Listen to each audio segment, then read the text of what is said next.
les lacs sont des êtres vivants. Ces précieuses réserves d'eau douce naissent, vivent et disparaissent suivant d'étonnants cycles naturels. Leurs eaux paisibles semblent dormir, pourtant elles cachent une vie mystérieuse.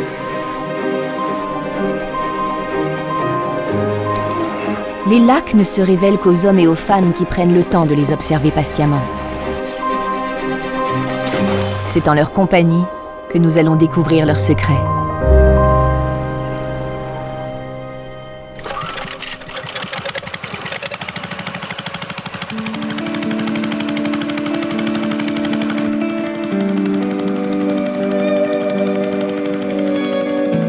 Un pays tout entier, le Cambodge, vit au rythme de son lac.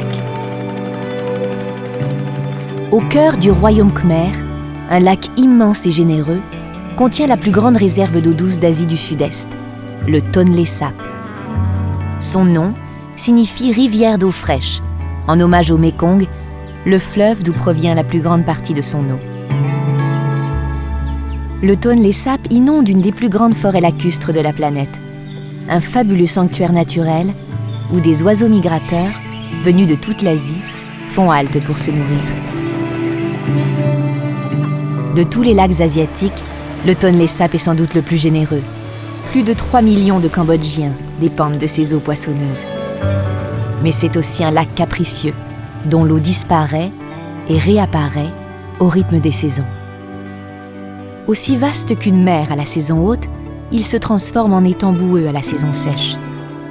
Le destin du dernier des grands lacs nourriciers de la planète dépend entièrement du retour cyclique de l'eau.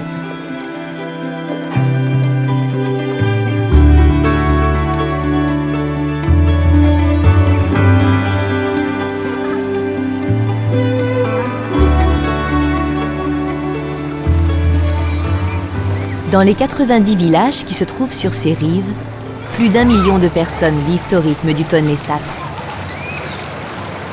Le lac les héberge, les transporte et les nourrit. Tout un peuple s'est adapté à la vie aquatique qu'il impose. Au nord du lac, dans le village flottant de Prek Tol, habite un pêcheur qui n'a jamais quitté le Tonlé Sap. Kuyan vit en harmonie avec celui qui rythme chaque instant de son existence. Moi, j'aime ce lac, et plus particulièrement la façon dont nous vivons ici, dans ce village flottant. Vivre ici, c'est une question d'habitude. Pour moi, tout y est simple. Prendre une douche, faire du bateau. Sur la terre ferme, je ne me sens pas bien. Je ne sais ni faire du vélo, ni conduire une moto. Kuyan habite une maison flottante, cultive un jardin radeau et passe l'essentiel de sa vie sur l'eau.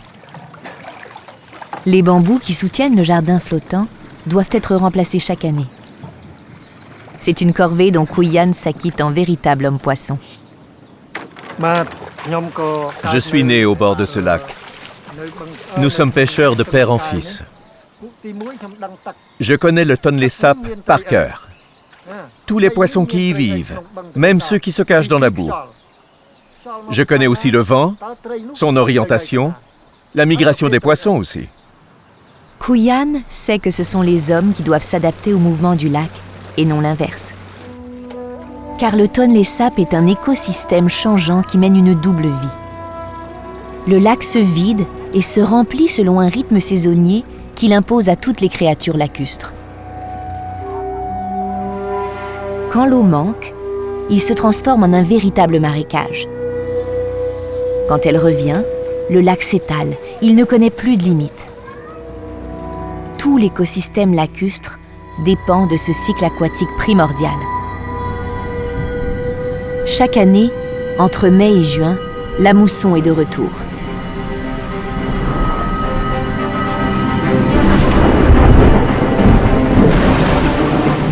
C'est l'époque où des pluies torrentielles s'abattent sur toute l'Asie du Sud-Est.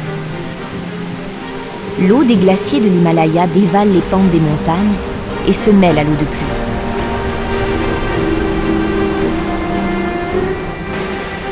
Les torrents boueux qui se forment convergent en direction de l'immense bassin versant du Mékong. Il se produit alors un phénomène hydrologique exceptionnel, le retournement des eaux. Alors que l'eau s'écoule habituellement du Tonlé Sap vers le Mékong, le mouvement s'inverse brusquement.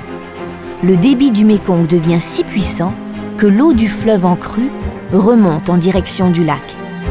Le sens du courant de la rivière Tonlé Sap s'inverse alors et les eaux boueuses du Mékong remplissent le lac. Le cœur du Cambodge bat alors au maximum de sa pulsation vitale. Brutalement gonflé par l'apport des eaux du fleuve, le lac déborde. Il quintuple de surface, envahit toute la région qui l'entoure. Une eau riche en sédiments inonde alors une immense région de 15 000 km².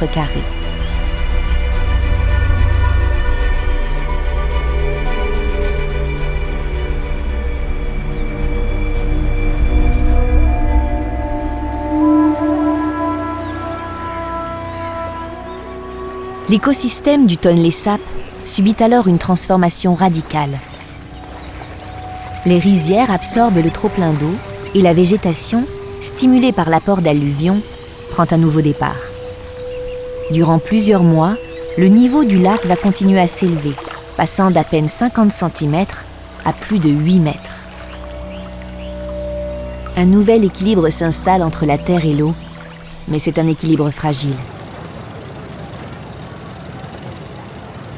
Le Tonlé Sap reste un lac méconnu, dont les scientifiques poursuivent l'étude depuis des années. Sullivan Borey, scientifique du Wolfish Center, a fait le chemin depuis Phnom Penh afin d'effectuer le bilan saisonnier des ressources aquatiques du lac. Il compte sur Kuyan pour l'aider à effectuer sa collecte. Impossible en effet d'identifier les poissons dans leur milieu naturel, car l'eau du lac est bien trop boueuse pour ça. La seule solution, c'est de les capturer, puis de les placer dans un aquarium spécialement construit à cet effet.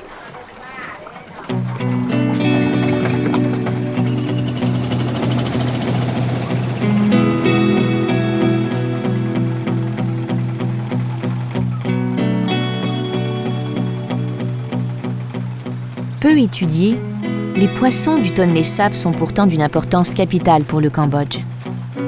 Ils fournissent un tiers des protéines consommées par les habitants du pays. Mais nul ne sait précisément combien de temps le lac pourra continuer à fournir une telle quantité de poissons.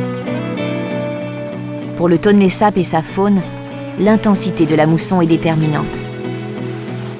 La crue est-elle suffisamment abondante? A-t-elle apporté assez de nutriments? C'est de cette eau boueuse que dépend la bonne santé des habitats qu'occupent les poissons et l'abondance de la future pêche.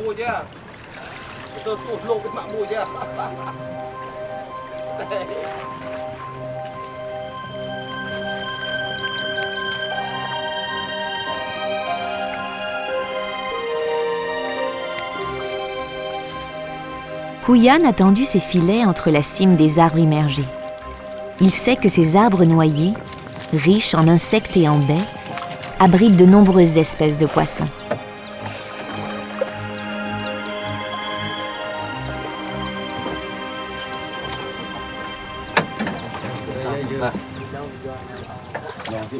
Sullivan reconnaît tout de suite certaines des espèces qu'il espérait capturer. Voyons ce qu'on a là. Ça, c'est un Puntioplyte et ça, un Panga de l'Arnaud. Et celui-là, c'est bien un chana? Oui, c'est un poisson à tête de serpent, le chana strié. Il existe 3 grandes familles de poissons dans le Tonlé Sap. La première, ce sont les tréros qui appartiennent à la famille des poissons noirs. Ils ont de toutes petites écailles, à peine visibles. Ce sont les champions de l'adaptation. Ils peuvent vivre dans une eau très peu oxygénée.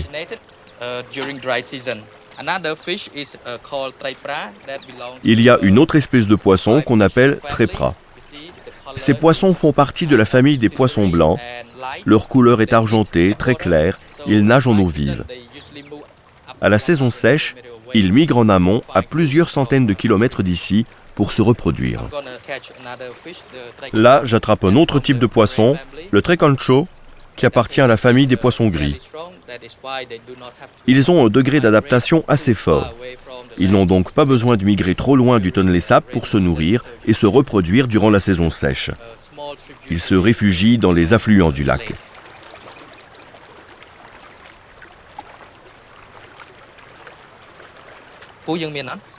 Apparemment, nous n'avons pas attrapé ce poisson-chat marcheur. On va essayer de le capturer dans son milieu naturel.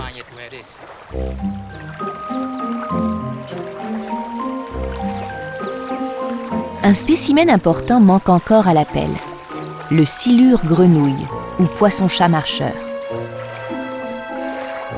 C'est une espèce remarquable dont l'absence pourrait constituer un mauvais signe pour l'écosystème lacustre. Bien que Sullivan ne se sente pas très à l'aise sur l'eau, il n'hésite pas à s'embarquer sur cet étrange canot boué et se faufile entre les branches des arbres noyés pour y dénicher le poisson qu'il convoite. Les efforts du scientifique finissent par payer. C'est bien un poisson-chat marcheur. En saison sèche, il est vraiment capable de marcher dans la boue. C'est un poisson à manier avec précaution, car ses nageoires sont pourvues d'aiguillons. Et en plus, il saute. Avec la capture du poisson marcheur, une des rares espèces sédentaires du lac, la collecte est maintenant complète. Poissons noirs, blancs et gris sont tous présents dans le lac. Grâce à la crue, la pêche sera bonne cette année encore.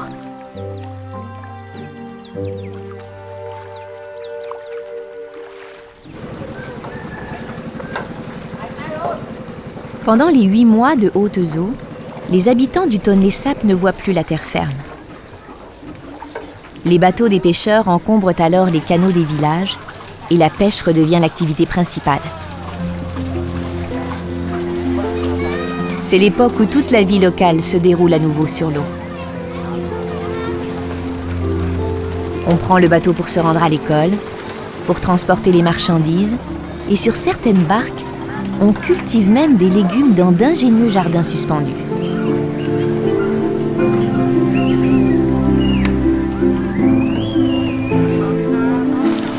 C'est aussi sur l'eau qu'habite la majorité des pêcheurs du Tonlé Sap.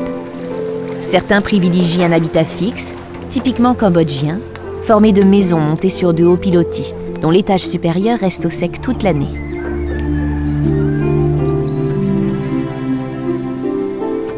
Mais à Prek Tol, la plupart des familles ont choisi un habitat flottant d'origine vietnamienne, formé de barques et de radeaux amarrés entre eux.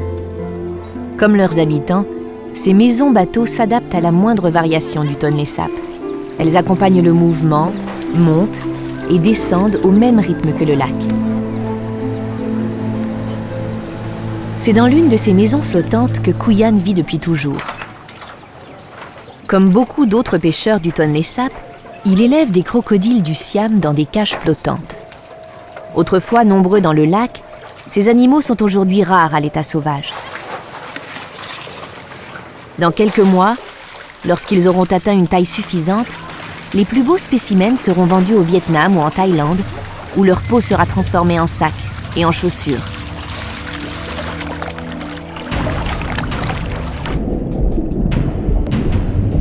Mais les pensionnaires préférés de Kuyan ne sont pas les crocodiles.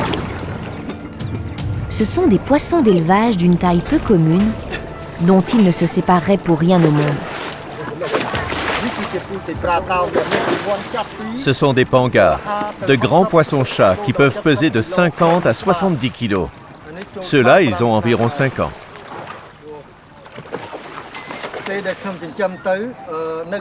Partout ici et tout autour du lac, je suis le seul à en avoir. J'en suis fier et je prends bien soin d'eux. Quand ils sont grands, ils peuvent se vendre cher. Mais moi, je les élève pour leur valeur symbolique. Je veux les préserver pour notre jeune génération. Le Tonlé Sap est très important pour nous tous au Cambodge. Il nourrit sa population. Ces poissons nous apportent des protéines et on peut faire plein de plats différents avec.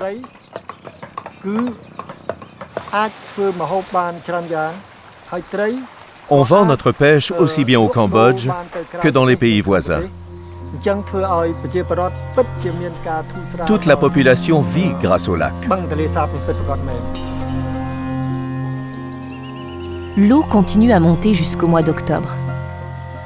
Quand elle atteint son plus haut niveau, seule la cime des arbres de la forêt inondée reste encore visible.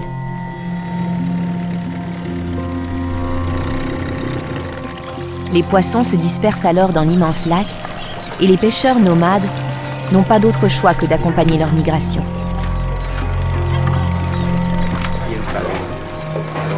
Il faut trouver un endroit où l'eau est moins profonde et où il y aura plus de poissons. Oui, les poissons sont devenus trop rares ici. Il faut que l'on bouge. Préparons-nous à partir au plus vite. En quête d'un meilleur lieu de pêche, la famille de Foxy s'apprête à lever l'ancre, emportant avec elle tout ce qu'elle possède.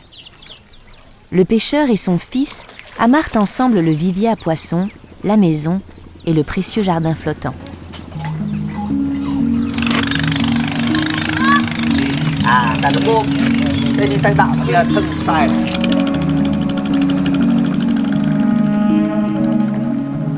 Tracté par une minuscule pirogue à moteur, l'imposant convoi se met en route. C'est le bon moment pour partir, car les tempêtes rendront bientôt la navigation périlleuse.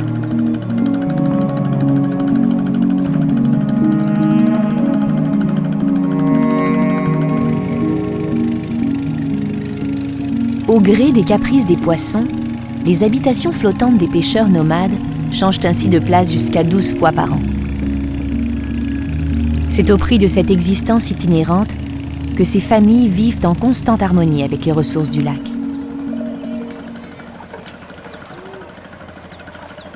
En mission pour la World Conservation Society, le biologiste anglais Simon Maoud quitte Kampong Pluk en direction de la forêt inondée, l'écosystème le plus original du Tonlé Sap. Envahie par l'eau durant plusieurs mois, cette forêt remarquable survit grâce à une végétation aussi adaptée à la vie sous l'eau qu'à la vie à l'air libre. Cet écosystème s'étendait autrefois sur 10 000 km², mais il n'en subsiste plus aujourd'hui qu'une fraction. Ce qui reste n'en est que plus précieux.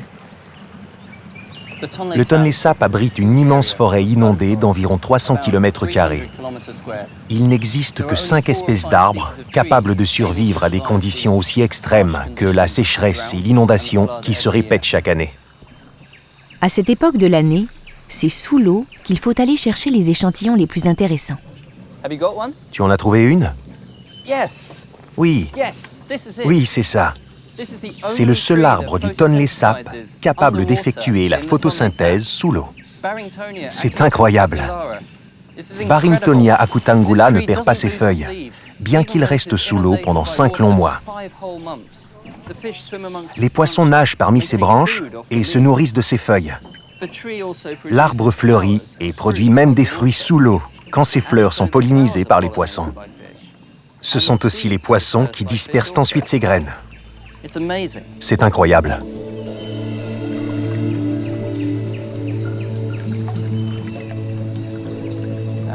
Le Barringtonia est extrêmement important pour la population locale.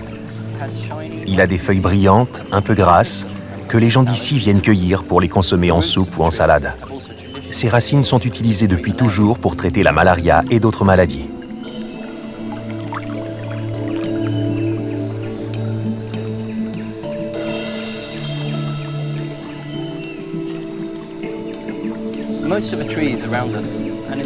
La majorité des arbres qui nous entourent sont des Barringtonia.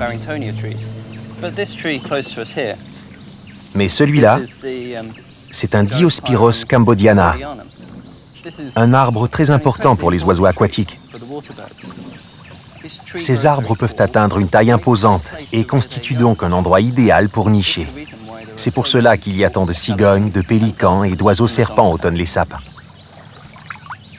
Cette forêt matrice, qui sert de pouponnière aux poissons comme aux oiseaux, constitue une incroyable aubaine pour la biodiversité lacustre.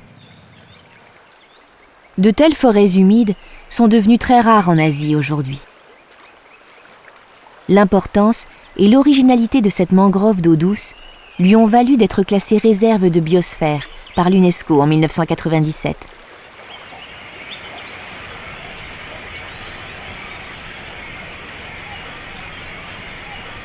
Les oiseaux savent qu'en période de hautes eaux, la cime des arbres constitue un abri sûr.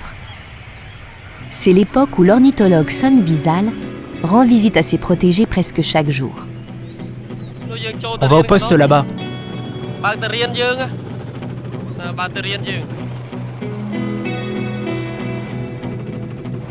La réserve de Prectol est un sanctuaire ornithologique né de la collaboration entre Osmose, une association française, et la Wildlife Conservation Society. Bonjour. Les gardiens sont presque tous d'anciens braconniers reconvertis. Perchés en haut des Barringtonia, comme les oiseaux qu'ils observent, les hommes de Sun Visal occupent une trentaine de plateformes permanentes. Ok, regardons les données. Quand vous mettez un 0, cela correspond à un jeune qui est devenu grand. Oui, c'est ça. Et au total, ça fait 4012 oiseaux. Et 400 nids. La surveillance constante dont les nids font désormais l'objet a permis de réduire considérablement le braconnage, dont les œufs étaient auparavant victimes.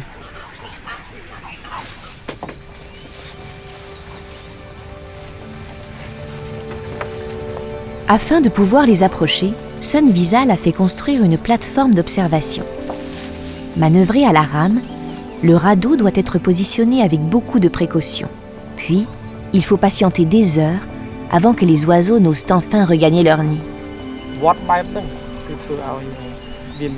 C'est le cycle hydrologique du Tonlé Sap qui favorise la richesse en biodiversité de toute la région. Les poissons trouvent dans le lac toute la nourriture dont ils ont besoin. C'est grâce à cela que les oiseaux viennent pondre ici. C'est parce qu'il contient énormément de poissons que le lac attire certaines espèces en voie de disparition dans toute l'Asie du Sud-Est. Ils passent 6 mois ici, le temps de se reproduire.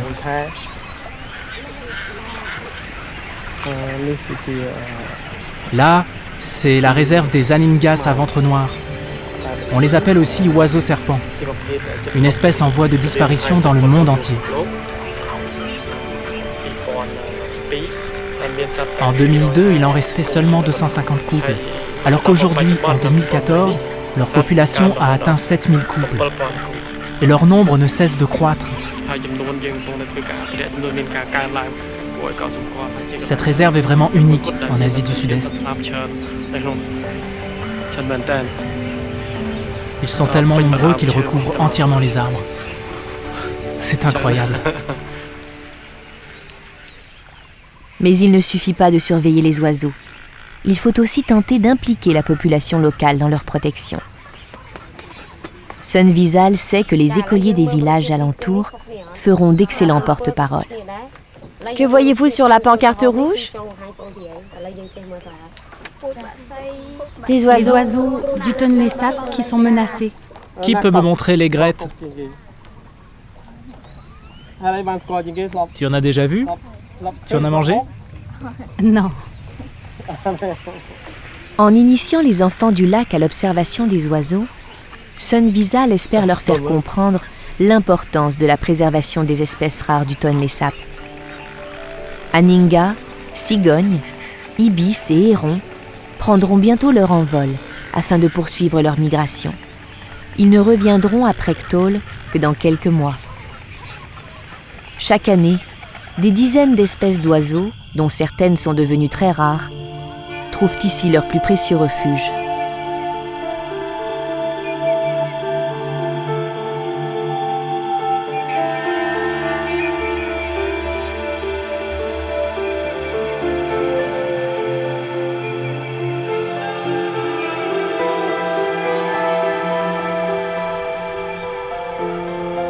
Fin octobre, Quand le niveau de l'eau est au plus haut, la jacinthe d'eau couvre le lac.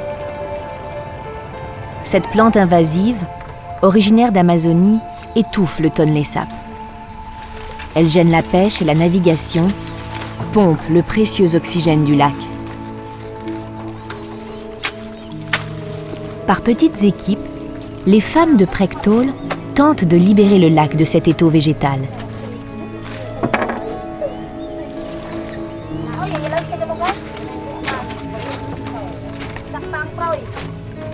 Elles fauchent les jacinthes par brassées entières.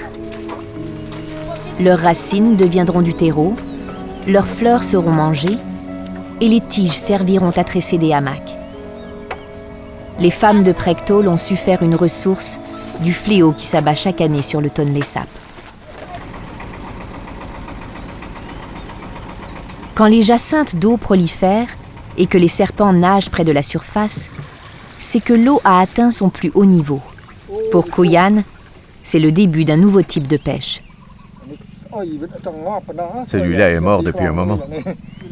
Les bosquets de jacinthe sont l'habitat préféré des serpents aquatiques et des petits poissons dont ils se nourrissent. Les reptiles, pour la plupart inoffensifs, n'ont aucune chance d'échapper au filet posé par Kuyan dans la nuit. En quelques heures seulement, des dizaines d'entre eux seront capturés, vivants de préférence. Mets-le dans le bac. Celui-là est bien vivant.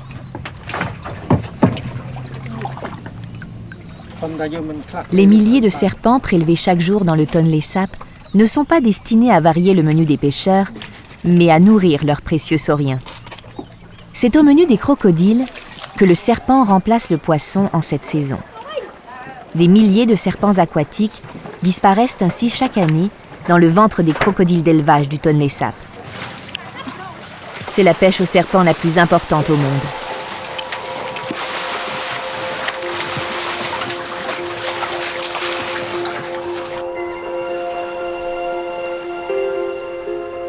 Au mois de novembre, la décrue commence. Le phénomène, qui a débuté il y a 5 mois, est en train de s'inverser. Le second retournement des eaux est en cours. La nature et les hommes vont devoir s'adapter, encore une fois, aux changements que le lac leur impose. Le débit du Mékong a considérablement diminué et la rivière Tonlé Sap peut enfin jouer son rôle d'exutoire. L'eau s'écoule à nouveau du lac vers le fleuve et le Tonlé Sap commence à se vider. Le cœur battant du Cambodge se contracte. C'est le début d'une nouvelle période de la vie du lac, la saison des basses eaux. Le lac ne disparaît pas, mais en quelques mois, sa superficie passe de 15 000 km² à seulement 3 000. Pour les poissons, le signal est clair. Fidèles à leur lac, les poissons noirs s'apprêtent à passer la saison sèche cachés dans la boue. Les poissons gris cherchent refuge dans les petits affluents, tandis que les poissons blancs, guidés par leur instinct, savent qu'il est temps d'abandonner ce lac devenu trop petit pour eux. Ils quittent le lac où ils ont grandi, gagnent le Mékong, puis remontent le fleuve en direction des chutes qui se trouvent au nord. Mais leur voyage en amont n'est pas sans obstacle. Les poissons vont devoir franchir les Dai, de redoutables pêcheries flottantes dressées sur leur route. C'est là que les pêcheurs cambodgiens les attendent. Sur les Dai, ils se livrent à une véritable pêche miraculeuse, durant laquelle ils capturent chaque jour une fabuleuse quantité de poissons.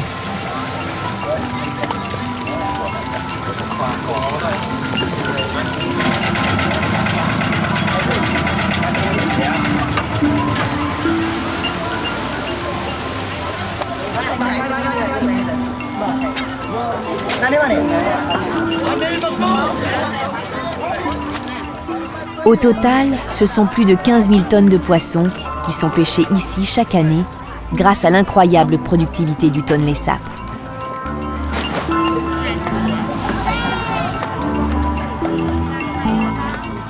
Les espèces les plus recherchées sont vendues sur les marchés locaux. Le reste est transformé en praok, une pâte de poisson qui peut se conserver pendant des mois. Seuls 20% des poissons passent à travers les mailles du filet. Mais cela semble suffire au renouvellement des espèces migratrices. Aussi persévérants que des saumons, les poissons rescapés poursuivent leur voyage durant 20 jours et 20 nuits en direction de la frontière laotienne. Devant eux se dresse l'ultime obstacle qui les sépare de leur lieu de reproduction, les rapides de Siphandon. C'est au-delà de ces chutes, dans l'eau tumultueuse des affluents du Mékong, que se trouvent les frayères des poissons blancs du Tonlé Sap.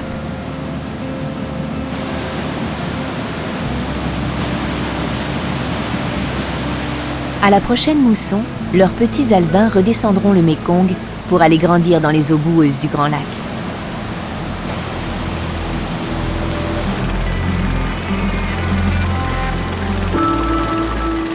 Les chutes du Mékong sont spectaculaires, mais difficilement accessibles.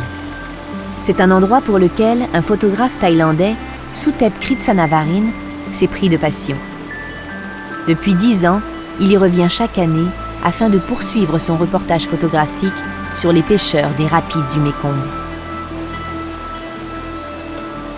Dans toute la région du Mékong, il existe 2 endroits où la pêche est particulièrement fructueuse pour la population. Le Tonlé Sap au Cambodge et ici à Siphandon au Laos. Comme vous le voyez, les gens d'ici travaillent dans un environnement très dangereux. Des rapides ou des chutes d'eau où ils essaient de capturer les poissons.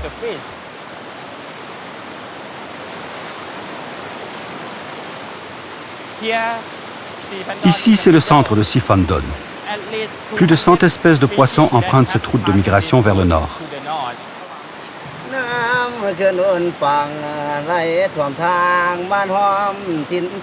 C'est parce qu'il prend les mêmes risques que les pêcheurs acrobates que Suthep a réussi à gagner leur confiance et qu'il a pu réaliser ces incroyables photos.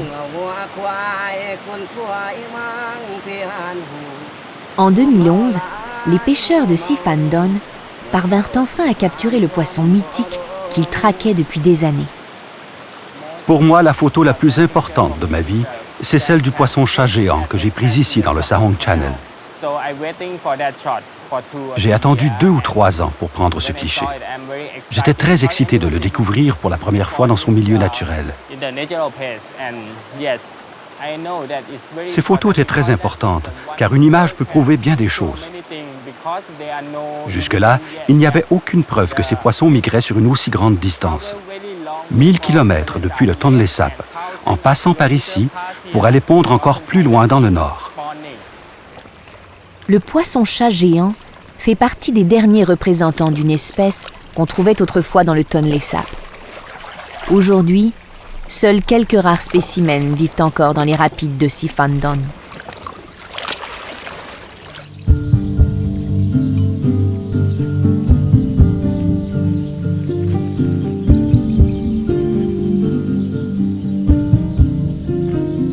En mai, plusieurs mois après le second retournement des eaux, le Tonlé Sap a atteint son plus bas niveau.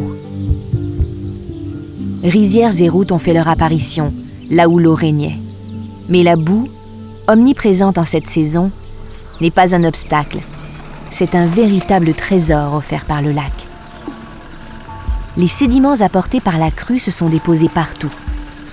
Ce mélange de terre et d'eau constitue un sol idéal pour la culture du riz. Pour les habitants du Tonlé Sap, une nouvelle vie commence. Maintenant, la pêche n'est plus qu'une activité secondaire, abandonnée aux enfants et aux vieillards.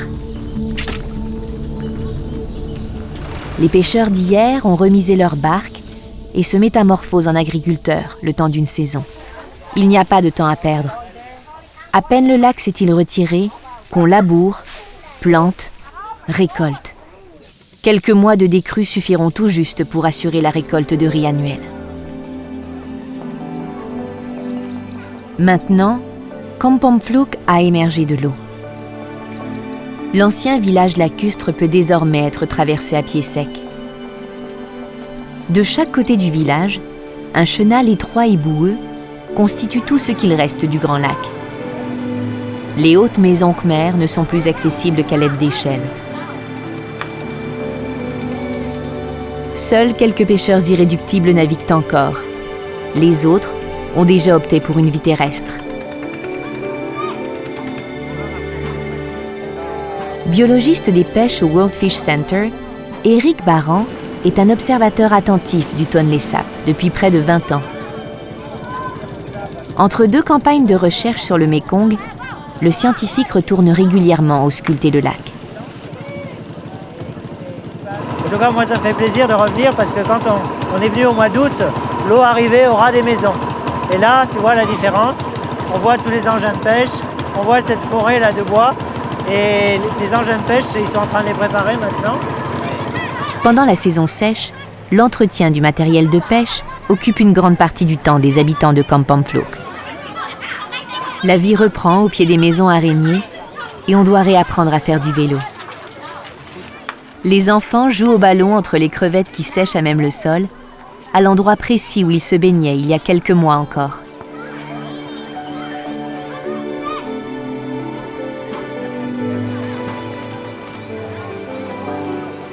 Tous profitent de la décrue du Tonlé Sap, du temps et de l'espace qu'elle libère, pour consolider leur maison, réparer leurs bateaux et ravauder leurs filets.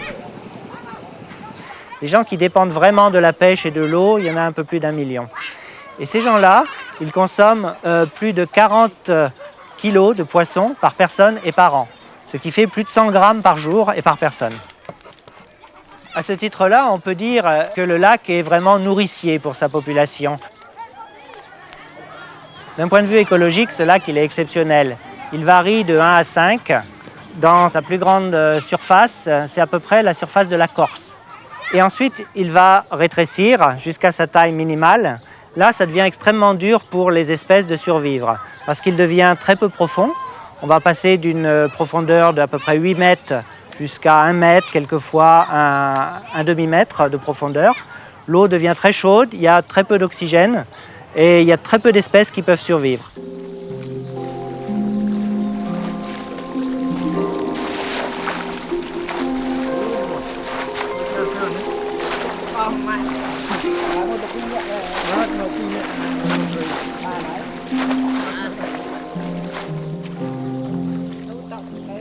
En dehors du menu fretin et des crevettes toujours abondantes, seules quelques espèces de poissons noirs sédentaires subsistent encore dans le lac.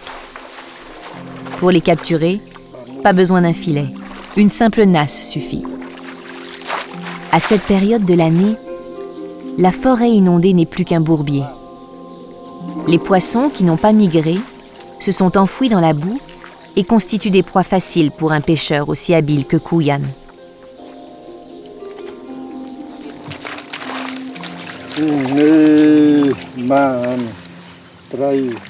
J'ai attrapé un poisson marcheur.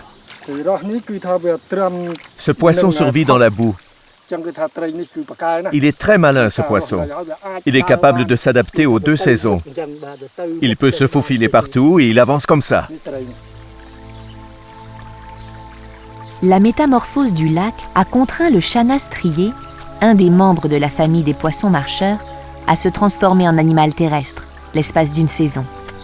Ce poisson étonnant, doté à la fois de branchies et de poumons, peut respirer à l'air libre et se déplacer sur la terre ferme en marchant sur ses nageoires.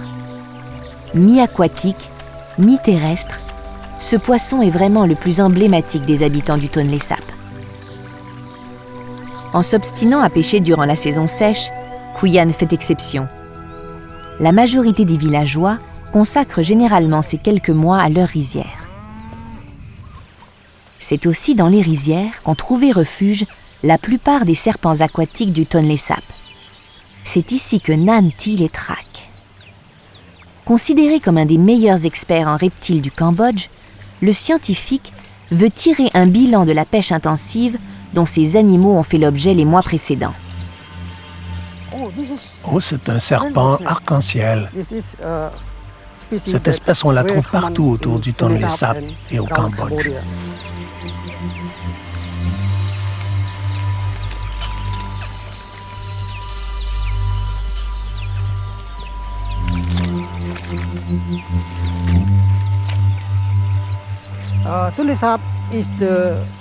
Au Tonlé Sap, on peut trouver énormément de serpents d'eau, mais nous ne savons pas concrètement combien.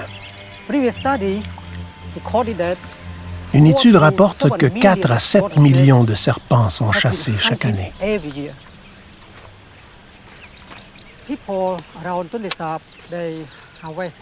Les riverains du lac chassent les serpents pour les vendre aux fermes de crocodiles qui sont aujourd'hui très nombreuses. Ils ont besoin des serpents d'eau pour nourrir les crocodiles. On les chasse aussi pour les consommer, pour leur peau et pour l'exportation vers des pays comme la Thaïlande, la Chine ou le Vietnam.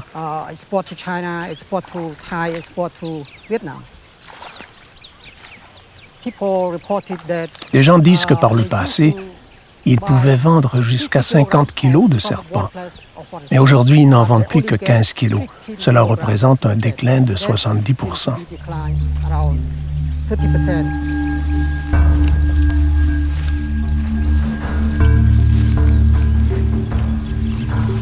Un autre serpent emblématique, le python, est aujourd'hui menacé d'extinction. Sa disparition pourrait avoir de lourdes conséquences pour les hommes.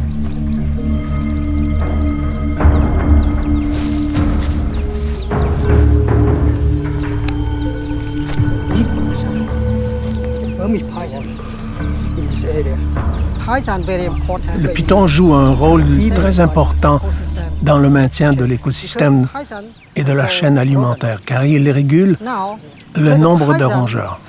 Aujourd'hui, il est fortement menacé à cause des pesticides. Et comme les pythons sont devenus très rares, le nombre de rats augmente. Cela fait des années que les rats s'attaquent à notre principale production agricole, le riz.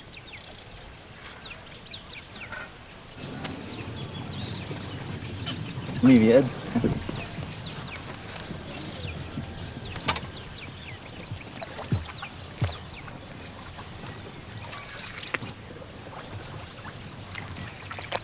La prolifération incontrôlable des rats et d'autres animaux nuisibles pourrait bien devenir une des conséquences de la disparition des serpents du Tonlé Sap. Au plus fort de la saison sèche, le village de Prektoll est méconnaissable. Posé sur les rives boueuses du lac, les maisons flottantes paraissent étrangement immobiles.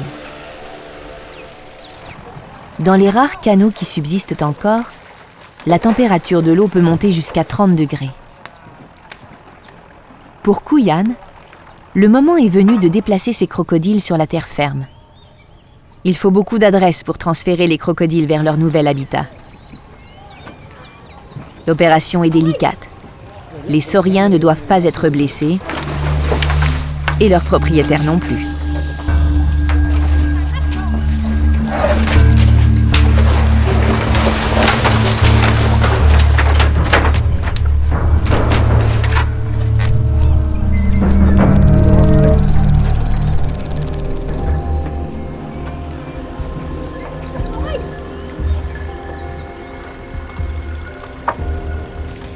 Le pêcheur sait que ces crocodiles profiteront de leur séjour terrestre pour se reproduire et que son lucratif élevage va continuer à prospérer.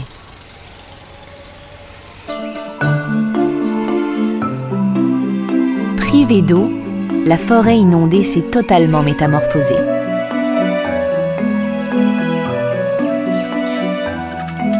C'est l'époque où les animaux terrestres, cerfs des marais, macaques et chauves-souris géantes, reprennent possession des lieux.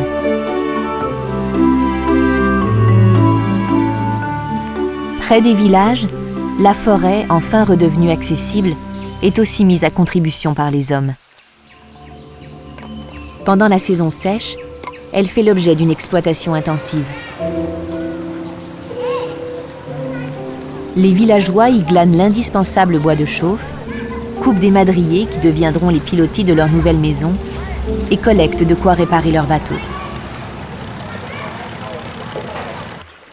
Les derniers espaces forestiers encore inondés concentrent à cette époque un grand nombre d'oiseaux pêcheurs.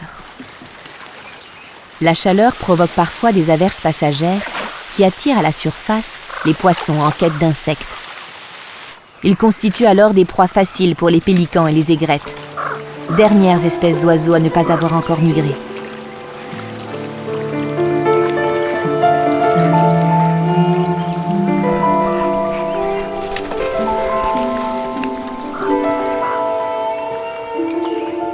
Simon Maoud est de retour sur son terrain de prédilection, la réserve ornithologique de Prechtool. Il a pris le relais de son collègue Son Visal afin de dresser un bilan provisoire de l'action engagée.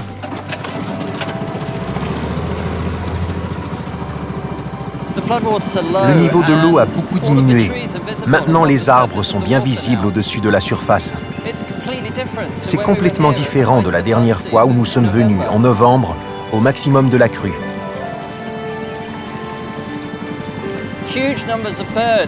Un grand nombre d'oiseaux se regroupent ici à Prechtool en fin de saison de reproduction. Ici, c'est le dernier endroit où il reste encore de l'eau et les poissons s'y trouvent concentrés. L'eau y est très peu profonde, c'est donc très facile d'attraper les poissons. Beaucoup d'oiseaux serpents et de cormorans profitent de cette pêche facile et font des réserves avant de migrer à travers toute l'Asie.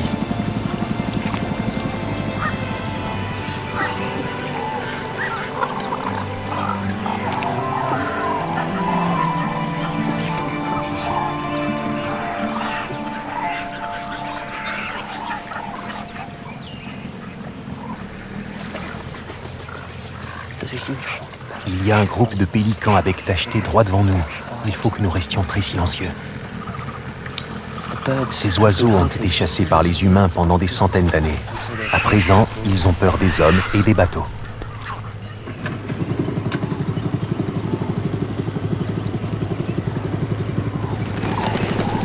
C'est quand même incroyable qu'un lac connaisse des variations de niveau aussi importantes entre la saison des hautes eaux et celle des basses eaux.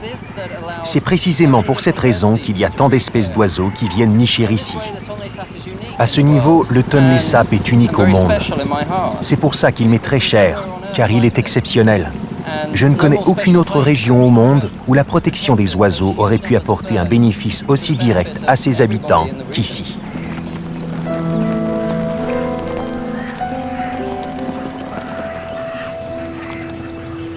Combien de temps le Tonlé Sap pourra-t-il encore jouer son rôle protecteur? Loin du lac, au nord du Mékong, Éric Barrance sait que de grands changements sont en cours. Le scientifique s'interroge. Comme le Tonlé Sap est complètement lié au reste du Mékong, il est complètement sous influence de ce qui se passe en amont. Et ce qui se passe en amont, la menace numéro 1, ce sont les barrages. Parce qu'il y a un rythme de développement effréné. En 2000, il y avait 16 barrages. En 2030, il y en aura entre 77 et 88. Donc ça segmente complètement le système, ça retient les sédiments et il va y avoir une perte considérable de productivité.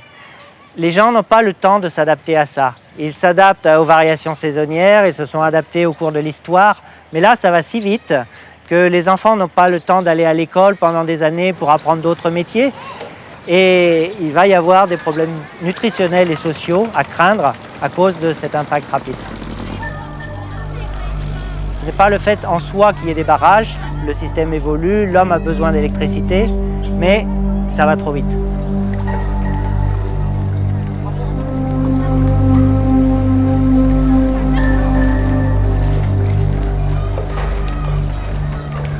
Pour l'instant, malgré la menace qui pèse sur les hommes et la biodiversité, des millions de Cambodgiens vivent toujours en harmonie avec leur grand lac.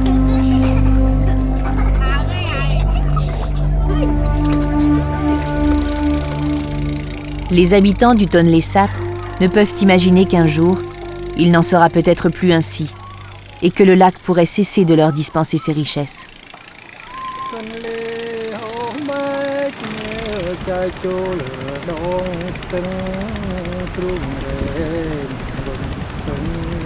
Dans l'esprit des pêcheurs du Tonlé Sap, le retour de l'eau n'est jamais une certitude.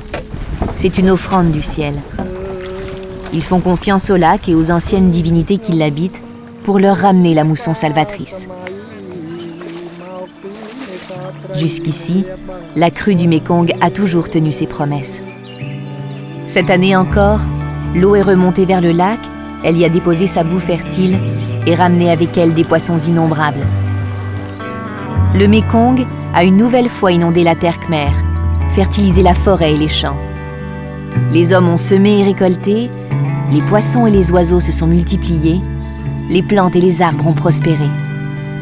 Tout cela n'a pu s'accomplir que parce que le grand lac du Cambodge a achevé un nouveau cycle vital. Cette fois encore, Tonlé Sap, le lac généreux, a donné bien plus qu'on ne lui avait demandé.